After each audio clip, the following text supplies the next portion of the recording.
Rounds coming in. Every light in the gym was off. There was yelling and nobody was coming. I felt something dripping. My right leg was throbbing. My hand in front of my face. I'm hit. It was a direct impact on me. I should be dead. Prepare to lower. Lower. Jason, welcome to Landstuhl Hospital. You're in Germany, you're at an army hospital, we're going to take good care of you.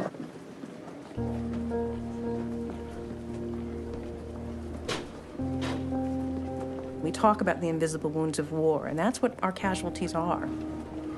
Prepare to lower. Lower. The average patient coming into our unit, they have combat stress, also anxiety problems.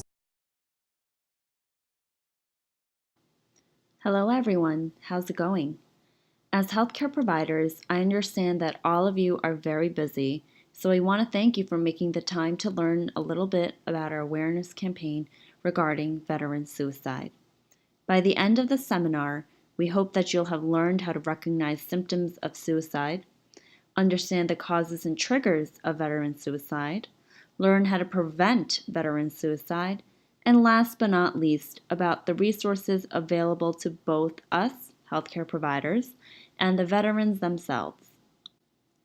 I'd like to take a moment now to introduce the group of providers that will be discussing this valuable topic with you. We have Kayla Weiss, a critical care unit nurse at Benefice Health Systems, Henry Nguyen, Erica Delgado, myself, Amy Cha, a pharmacist, and finally, we have Thomas Baker, Master Sergeant in the United States Air Force and our source of inspiration for this campaign. So let's start at the beginning. What is suicide? As defined by the Merriam-Webster Dictionary, suicide is the act or an instance of taking one's own life voluntarily and intentionally. While difficult to imagine, suicide rates in the United States have been trending up slowly every year.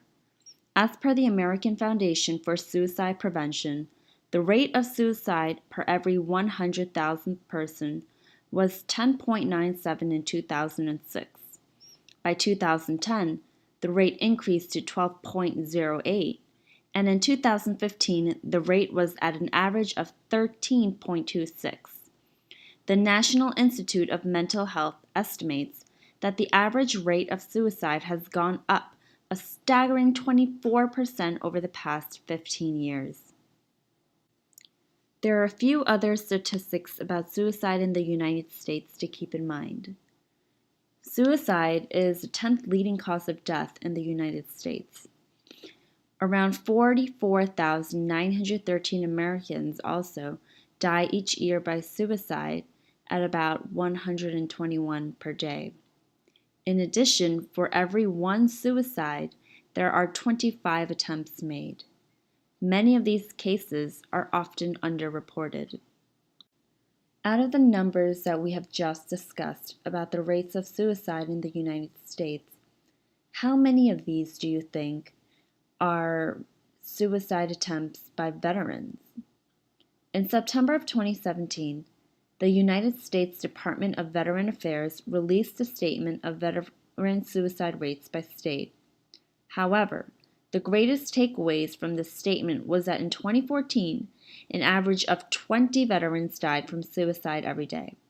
In 2014, the rate of suicide among U.S. civilian adults was 15.2 per 100,000, versus the rate of suicide among veterans at 35.3. 18% of all U.S. suicide was committed by veterans. From the statistics shown, it's clear to see that suicide is an issue that occurs far more often than we'd like, and a large part of the Americans committing suicide are the veterans who helped to protect us. This topic is important because not only is it the medical duty of healthcare providers to aid patients and veterans, we are happy and free today due to the brave sacrifice made by these veterans. It is important that we give back and try to help these veterans in return. As evidenced by this last letter of a soldier before suicide, soldiers endure and experience things that we as civilians can never imagine and truly understand. Like the soldier, many feel that sleep and death are the only means of escaping such traumatic memories. As healthcare providers, I truly hope we can all learn to help those that struggle with their thoughts of suicide.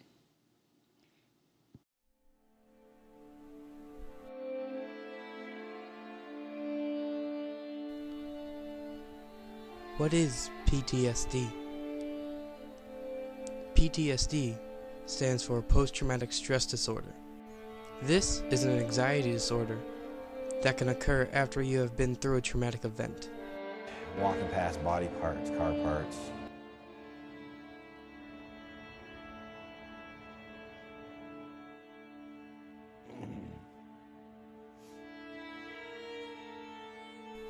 During this type of event, you think that your life or others' lives are in danger. You may feel afraid.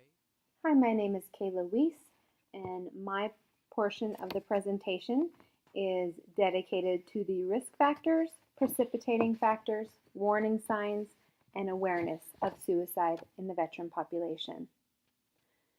The main risk factors that are associated with suicide in the veteran population would be the following: having prior suicide attempts, the misuse of alcohol or other drugs, and this would be a sudden onset of increased use, sudden onset of use after never using alcohol or drugs, or just overall binging on substances. Mental disorders that have not been taken care of appropriately, such as depression and anxiety, which are very common and untreated can cause a hindrance in the daily life of any individual, really. Also, there is the access to weapons that is common, of course, in the military population. As well, another risk factor would be childhood abuse or household dysfunction. And the household dysfunction isn't necessarily just growing up household dysfunction, it could also be current living situation. As well, chronic pain, which can also lead to substance abuse, which is another risk factor. As well, PTSD from war zone situations. And this is PTSD that could be diagnosed but is likely undiagnosed and not being treated. So those considered to be an immediate risk for suicide would be that individual that is talking about wanting to die or verbalizing that they wish to kill themselves. Statements about feeling hopeless and having no reason to live also may mean a person is contemplating suicide. Those considered to be in serious risk for suicide may exhibit the following behaviors. They may speak about being a burden to others. They may be sleeping too little or too much, behaving recklessly, having extreme anxiety. They may be withdrawing or isolating themselves. They may display mood swings or rage and express feelings of being trapped with the inability to escape. The precipitating factors and warning signs would be any major life event or change in life that can trigger suicidal ideation. The major precipitating factors would be the end of a relationship, whether that be a dating relationship or a marriage, the death of a loved one, financial problems, and of course the loss of a job. All of those in someone who already has the risk factors can cause an individual to potentiate self-harm or a suicide attempt. So for awareness, dealing with a friend or family member who may be exhibiting the following risk factors as well may have the precipitating factors in their lives, getting them the much needed help may prove quite difficult at times. If family members or friends are aware of the risk factors, maybe having these conversations ahead of time before precipitating factors can cause someone to spiral out of control might be beneficial in preventing these suicide attempts. Also, removing the taboo about mental health would lead to long-term lasting effects of improved response to the need for mental health across our country. Taking care of one's mind is no different than treating diabetes. The stigma associated with having a mental health disorder often leads to lack of treatment of these issues, which then can potentiate serious outcomes such as suicide. There's a lot of things that come along with severe PTSD. Sleepwalking, can't sleep for days at a time. When you do sleep, you only sleep for an hour or two and you're right back up for 3 or 4 days. Hallucinations, constantly thinking about the situation, that what was at hand that put you in the situation you are in now. Thinking about and seeing the faces of the soldiers that either passed on or got hurt severely. That's an everyday struggle for me. Staff Sergeant Cabinet, San Antonio, Texas. Been 16 years. Me and my guys got hit by 4 mortars at a recordless RPG round. 11 pieces of shrapnel on that's what you said, midsection. That was a really big help to be around other vets and soldiers that have been into similar circumstances, like getting wounded or getting blown up. Thank you, Kayla.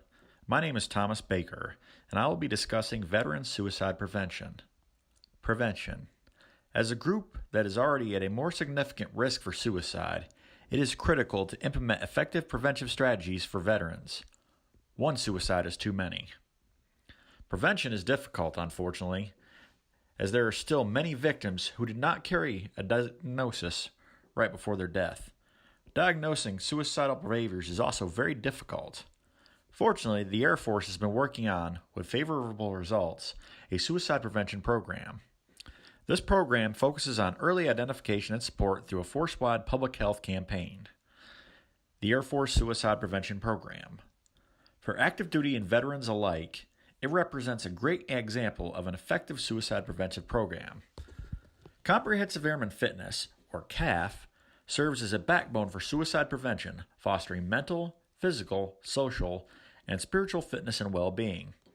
The Air Force has taken this approach seriously by increasing the amount of resilience trainers from 1 to every 1,000 personnel to 1 in every small unit. The Air Force Suicide Prevention Program centers around the ACE model: ask, care, and escort. Ask. As simple as asking somebody how they're doing. Having the courage to ask directly if they're thinking about causing harm to themselves. Directly ask the question. Care. If they have identified their desire to self-harm, control the situation calmly. Remove their means of harm. Escort. Do not leave them alone. Escort them to care, whichever care you determine is necessary based on the situation and the available resources, which will be talked about later. Other programs. Retreats. There are several retreats available to veterans, providing them and their families a healing experience through integration, nature, outdoor activities, fitness and sports activities, and through family building challenges. Active Heroes, a 501c3 charity, is a great example of a retreat organization that provides for military veterans and their families at their location in Kentucky. Now that we've talked about prevention, Erica is going to identify and talk about some of the resources that are available to veterans. A new program could save their lives. It's called Save a Warrior. This isn't broken. This is broken. And that's why you're in that chair, I assert. He's told me multiple times that if this program doesn't work, he's going to kill himself. So, I am literally on borrowed time right now. How's the family situation when your booze and pills kick in? I see some heads nodding up and down. It's not working for you, is it? It was only a 5-day program. How can a person change in 5.5 days? 13 soldiers. The brotherhood is a lot to do with it. And the stakes, everything. And this is the last house on the block. I feel guilty because I have so much. I feel like I'm back in a parachute. I got hurt in the parachute. They literally feel in that moment they're gonna die. How are you feeling? I love you, brother. I'm learning how to love you guys back.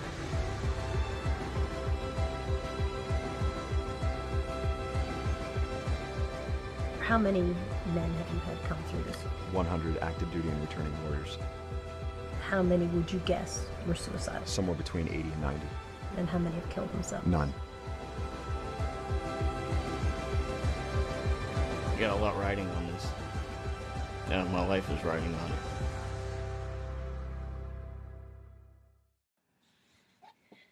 Help is available at every stage of treatment. The VA works productively to connect veterans and their families with resources they need. Specially trained suicide prevention counselors are available across the country 24 hours a day, 7 days a week. Veterans Crisis Line.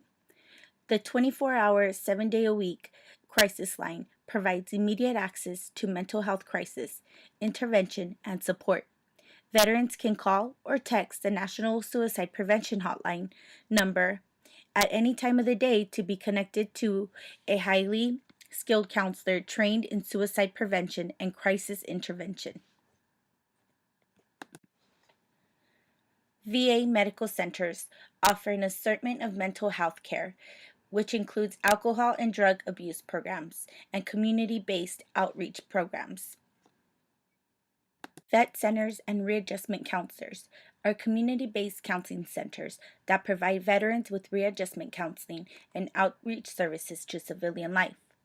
Veterans are provided with a wide range of social and psychological services, including professional readjustment counseling to veterans and active duty service members. Mental health services for women. The Center for Women Veterans is a program dedicated to specialize in women needs.